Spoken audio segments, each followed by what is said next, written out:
देना अपराध नहीं है, शक्ति नहीं है ही नहीं, हम कहां से दें? जितना था उतनी व्यवस्था थी।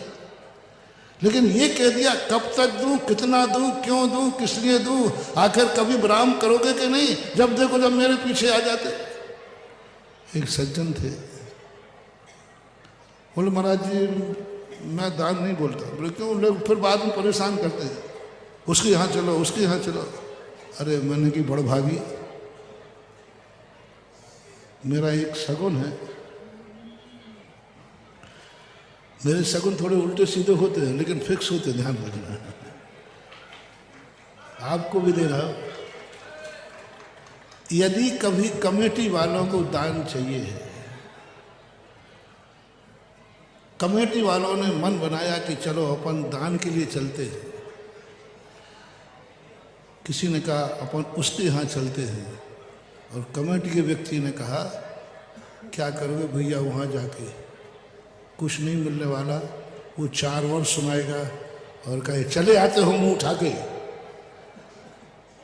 वो बददुआ देगा, बुरे भाव करेगा, बेइज्जती करेगा, देगा भी नहीं, मन भी बिगाड़ेगा। यदि पंचायत की कमेटी के लोगों ने अपने लिए नहीं, मंदिर के लिए, धर्म के लिए, अच्छे कार्य के लिए, व्यापार धंधे के लिए नहीं, मंदिर के लिए, और ये भाव यदि कमेटी के मंच पर आ गया, जाजम पे आ गया, जाओ महानुभाव, एक दिन तुम्हारा वो आने वाला है कि तुम एक कौड़ी को तरसोगे। क्योंकि कमेटी ने ये धारणा बना ली कि वहां जाने से कुछ नहीं मिलना, बेइज्जती मिलेगी, चले आते हैं वो रखे। और कमेटी नमज जाओ, समझ लो तुम्हारे बुरे दिन शुरू हो गए। मैं अपने भक्तों से कहूँगा, दान दो या ना दो, अपनी ऐसी रेपुटेशन मत बनाना कि कमेटी कहे वहां जाके क्या करोगे, बेइज्जती के अलावा कुछ नहीं मिलना है। संसार के हर व्यक्ति से मैं कहना चाहता हूं, क्योंकि मैं किसी को इसलिए कह रहा हूं क्योंकि मैं किसी को गरीब नहीं देखना चाहता, क्योंकि मुझे मालूम है, शास्त्रों में पढ़ा है कि ये गरीब क्यों है। जब गरीब रोते हैं, बच्चों को लेके आते, महाराज जी देखो ये घर में माँ बीमार है, मेरे पास पैसा नहीं है, मेरा बच्चा हम पढ़ा नहीं सकते, घर के खर्च नहीं चल रहे हैं, कितने रोते हुए आते हैं। उनका इतिहास मुझे पता है। जितने ये गरीब हैं, ये सब पूर्व भाव में बहुत अमीर आदमी थे, नियम से थे, नियम से अमीर आदमी थे, नियम से कह रहा हूं। जितने गरीब हैं ये, जो जितने सब अमीर थे, बस उन्होंने अपनी रेपुटेशन ऐसी बनाई थी कि हर व्यक्ति कहता, भाई दुखी था वो, भैया पड़ोसी के पास चलो, भाई क्यों जा रहा है, वो कुछ नहीं देगा, और 17 वर्ष ना, मर रहे तो मरो, मैं क्या करूं, मत जाओ, बेइज्जती और होगी। सारे समाज में, सारे दुनिया के लोग तुम्हारे प्रति ऐसी धारणा बना चुके हैं, जाओ, तुम्हें अब दरिद्र होने से कोई नहीं रोक सकता। बस उस दरिद्रता से बचाने के लिए तुमसे कह रहा हूं, संसार के हर व्यक्ति से मेरी कहना है, आप अपने समाज में, आप अपने नगर में, आप अपने देश में, आप अपने घर में कभी ऐसी रेपुटेशन मत बना लेना। कहीं बेटा ये रेपुटेशन न बना ले, पापा से मांगने से कोई मतलब नहीं, अभी वो 17 और सुनाएंगे। घर में रेपुटेशन, पत्नी कहते हैं कि भाई उनसे क्या मांगना, अरे वो अभी 17 और सुनाएंगे, इसे रहने दो। तुमने घर में रेपुटेशन बना ली, पड़ोसी में बना ली, नगर में बना ली, गांव में बना ली। यही तुम्हारे दरिद्रता का बीजारोपण है। देना नहीं देने की बात नहीं कर रहा, बिल्कुल नहीं देना, लेकिन ये रेपुटेशन, और वो भी सुन लो कान खोल करके। कमेटी ने यदि ये निर्णय लिया, कहाँ से, उसके यहाँ चलो। तो उससे कमेटी वाले ने कहा अरे भैया बार बार उसी के यहाँ जाने में शर्म आने लगी, कितने बार जाए, जब देखो अपन चले जाते। आहा कमरे नहीं नहीं देखो उसी के यहाँ बार बार जा रहे अपन, जो देखो उसी के पास चले जाते अपन। आखिर वो भी बेचारा कब तक देगा, बार बार शर्म जाने लगी। तो दूसरा कहता है भैया उस व्यक्ति के यहाँ जाओगे तो सबसे पहले तो वो अपन को देखकर खुश होगा और कहेगा अवभाग्य मारे कि जो आप हमारे यहाँ पधारे, अवभाग्य मेरे कि तुमने मुझे इसके योग्य समझा, और सम्मान करेगा, चाय पिलाएगा और हाथ जोड़ के कहा भैया मेरे पास 1 रुपया की शक्ति है, बस इसलिए वो 1 रुपया भी वो सम्मान के साथ देगा और खेद करेगा कि भैया जितनी उम्मीद तुम मेरे पास लेके आए थे, मेरे को तुमने क्या समझा था, मुझे खेद है कि मैं आपकी भावनाओं में खरा नहीं उतर पाया, बस 1 रुपया देने का है। महानुभाव वो 1 रुपया लेके आ जाना, वो 1 करोड़ों से भी कई मुद्राओं से ज्यादा होगा। और वो जो तुम्हें वरदान मिला वो सुन लीजिए, आज तुम्हारी शक्ति 1 रुपया दिया है तुमने दान, लेकिन कमेटी में निर्णय क्या हुआ, वहां चलो। भले अपन कल गए थे, बोले वहां से खाली हाथ नहीं लौटोगे, इज्जत मिलेगी, सम्मान मिलेगी। अपन तो सगुन वहीं से शुरू करते हैं। कमेटी सगुन बना लिया तुम्हें उन्होंने कि नहीं, सगुन वहां से शुरू हुआ। यदि वहां के सगुन हो गया तो नियम से अपना काम पूरा हो जाएगा। चाहे भली तुम 1 रुपया दिया, लेकिन कमेटी तुम्हें सगुन मान रही है, पड़ोसी तुम्हें सगुन मान रहा है, हर परेशान व्यक्ति सगुन मान रहा है। खाली नहीं लौटे, वो 1 रुपया देगा, लेकिन देगा जरूर और इज्जत के साथ देगा, खेद व्यक्त करके देगा। यदि सारा जगत ने ये भावना भाली, बीमार ने भाली, गरीब ने भाली, परिवार ने भाली, देखो पापा मना तो नहीं करेंगे, पक्का है। अब पूरा देंगे कि नहीं देंगे, पापा कहें बेटा अभी मेरे पास थोड़ी सी शक्ति चल रही है, पर तुम आया है तो ले 1 रुपया पकड़ ले। मना तो नहीं करेंगे पापा। परिवार में तुम्हारी यही धारणा बना ली कि देखो वहां मना तो नहीं होगा, लेकिन पूरा मिलेगा कि नहीं मिलेगा ये नहीं कह सकते, बेइज्जती तो नहीं होगी। जाओ, तुम्हारा इसी भाव में अमीरी नहीं है, तुम्हारे घर में वो 1 रुपया तुमने जो खुशी से दिया और कमेटी ने जो तुम्हें सगुन बनाया, यही दुआ, यही वरदान तुम्हें इतना धन देगी कि तुम दोनों हाथ से उलीचोगे तो ये निधियां खत्म नहीं होगी। ये बीजारोपण है। भरत चक्रवर्ती आदि के जीवन की कथाएं जब मैंने पढ़ी, दानवीर कर्ण के संबंध की कथा जो पढ़ी, बहुत बड़ा दानवीर कर्ण था। वैष्णव दर्शन में आया कि दानवीर कर्ण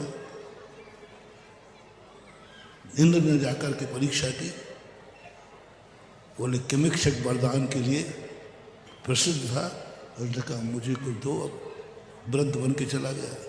कर्ण मृत्यु सैया पे था। वैष्णव दर्शन, जैन दर्शन से तो मोक्ष गए। तो उनका साहब मेरे पास तो कुछ है ही नहीं अब इस समय, तो तुम्हें कहा था किमिक्षक वरदान जो मेरे दरवाजे आएगा, किमिक्षक वरदान। कर्ण की आंख में आंसू आ गया। मरते समय आज तक मेरे दरवाजे से कोई खाली नहीं गया, आज मरते समय मेरे पास कुछ नहीं है, मेरे दरवाजे से खाली लौटेगा। उसी समय कहते हैं रुकिए वृद्ध वहां से, मुझे एक पत्थर दे दीजिए। तो लोगों ने कहा भैया मैंने पत्थर नहीं मांगा है। नहीं, पत्थर दे दीजिए। मैं उठा नहीं सकता क्योंकि रण युद्ध में पड़ा हुआ है, एक पत्थर दीजिए। और पत्थर लेकर उसने अपने दांत में मारा। उसके 2 हाथ दांत सोने के थे। उन सोने के दांतों को निकाल कर पहुंच के कहा लो खाली हाथ मत जाओ, ये सोने के दांत ले जाओ। एक अयोध्या एक कोहली करके हुए एक उपन्यास मृत्युंजय, भारतीय ज्ञानपीठ से छपा है। क्या गजब का उसमें वर्णन है। मृत्युंजय उस उपन्यास का नाम है, 500-600 पेज का है, बहुत गजब का है। आचार्य से कुछ गुरुदेव को भेंट किया गया था। और आचार्य ने खुद मुझे पढ़ने को दिया था कि पढ़ो इसको। आचार्य ने भी देखा था उसको, बहुत गजब की चीज। और उस समय रोंगटे खड़े हो जाते जब अपने दांत तोड़ करके देता है। उसी समय देवराज इंद्र था, रूप बदल के आया, जाओ कर्ण, तुम कभी जन्म जन्म तक दुनिया में दानी कर्ण के नाम से जाने जाओगे जितना ये है। इसलिए क्या देना है, यानी पहले लोग सोने के दांत मड़ के रखते थे इसलिए कि कुछ नहीं बचेगा तो दांत तो बचेंगे, ये दे दूंगा, शौक के लिए नहीं।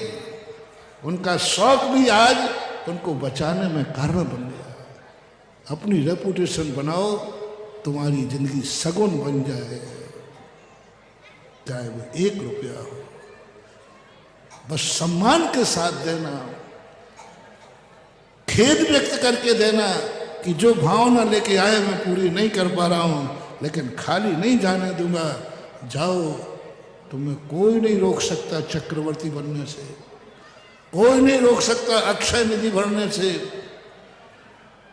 बस ये मत कहना कब तक, कितना दूं, कहां तक दूं, हाँ कमाया है पैसा तो तुम्हारे लिए क्या, चले आते हम उठा करके, ये भाव नहीं करना। इन भावना का दुष्परिणाम मैंने शास्त्रों में पढ़ा है, इसलिए मैं तुम्हें आगाज कर रहा हूं, मत करना ये परिणाम। इसी प्रकार से यदि तुमने कोई व्रत नियम लिया है, जैसे ब्रह्मचारी बन गए, ब्रह्मचारिणी बन गए, प्रतिमाधारी बन गए, एलक छुल्लक बन गए, नहीं, ब्राह्म नहीं, साधना कम करो, लेकिन ये भाव नहीं आ जाए मुनि बन गए, साधना कम करो, ये भाव नहीं आ जाए कब तक वहां साधना करूं, कब तक कितने दिन मुनि रहूं, कब तक ये सहन करूं, आखिर इसका कोई अंत। भगवान मैं तो थक गया अंतराय से, मैं तो थक गया सर्दी गर्मी से, मैं तो थक गया पैदल चलते चलते, मैं तो थक गया केश लंच करते करते, बहुत हो गया, कब तक करूं। ये वर्णन है शास्त्रों में, ये वर्णन है। हे श्रमण, यदि तुझे ऐसा भाव आ रहा है, जा, तुझे मोक्ष अभी बहुत दूर है, मोक्ष तेरा खत्म हो गया। ये भाव आ गया, कब तक कितना करूं, नहीं, करने की शक्ति नहीं है तो मत करना, बस खेद व्यक्त कर देना, करना तो मुझे है, लेकिन मुझे खेद है कि मैं वो साधना नहीं कर पा रहा हूं, मैं उपवास नहीं कर पा रहा हूं, मैं तपस्या नहीं कर पा रहा हूं, मैं नदी किनारे सर्दी में नहीं बैठ पा रहा हूं, मैं वो विहार नहीं कर पा रहा हूं, इसका मुझे खेद है। जाओ, आएगी जल्दी, खेद है। और दोनों में अंतर समझ है ना, एक कह रहा है खेद है और एक कह रहा है कब तक करूं, कितना करूं, क्या करूं, मर जाऊं क्या, प्राण ले लो। और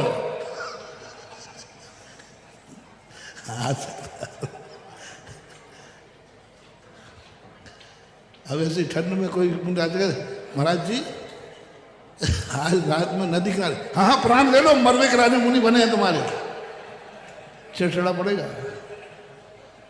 और सम्यक दृष्टि भावलिंगी मुनिराज होगा तो 2 आंसू टपका देगा, ओहो भगवान मैंने क्या पाप किया, आज मुझे सर्दी की रात नदी किनारे बैठना चाहिए था और मैं कमरे में बैठा हूं।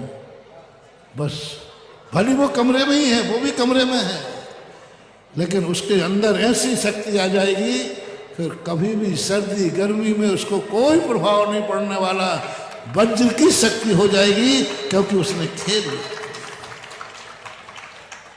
आपको छोड़ना है तो उसकी सीमाएं कर दो, मोटिवेशन संक्षेप कर रहा हूं। धर्म को बढ़ाना है तो उसे असीम कर दो, धर्म पर कभी सीमा मत करना, धर्म में कभी विराम मत लगाना, धर्म पर कितना कब क्यों कैसे ये प्रश्न मत उठाना, उसके विराम हटा दो, विराम हटा दो। भले हम 1 कदम चलेंगे लेकिन हमारे चलने का कोई संकल्प का विराम नहीं, धर्म में विराम नहीं, माला में विराम नहीं, मंदिर में विराम नहीं, दान में विराम नहीं, व्रत में विधान विराम नहीं, मुनि नहीं। कब तक मुनि बनोगे? कोई विराम नहीं, जब तक मोक्ष नहीं मिलेगा तब तक बनेंगे, बात खत्म है।